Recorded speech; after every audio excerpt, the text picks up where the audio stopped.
ইউসুফের বিরুদ্ধে ষড়যন্ত্র হলো, কত বড় ষড়যন্ত্র, কত মারাত্মক ষড়যন্ত্র।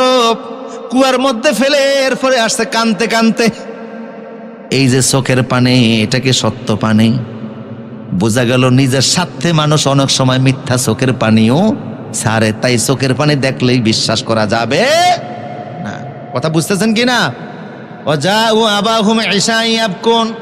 নিজের স্বার্থে নিজের প্রয়োজনে মানুষ প্রয়োজনে কানতেও জানে।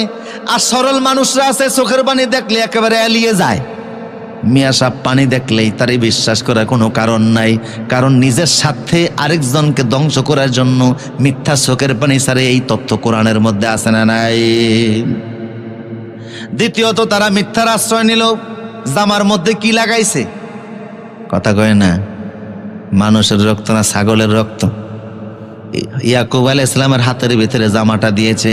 হযরত ইয়াকুব আলাইহিস সালাম জামাটা নাড়াচাড়া করে দেখে, আমার বাবারা, বাঘটা মনে হন এক ভদ্র এবং সভ্য।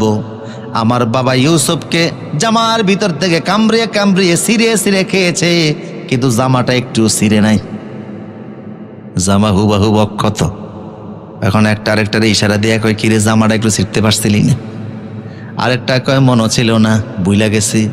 আসলে অপরাধীরা অপরাধ ঢাকার জন্য হাজারো রাস্তা বন্ধ করে, কিন্তু দুই একটা রাস্তা আল্লাহ ওপেন করে দেন, যে রাস্তা দিয়ে তার অপরাধ প্রমাণ হয়ে যায়।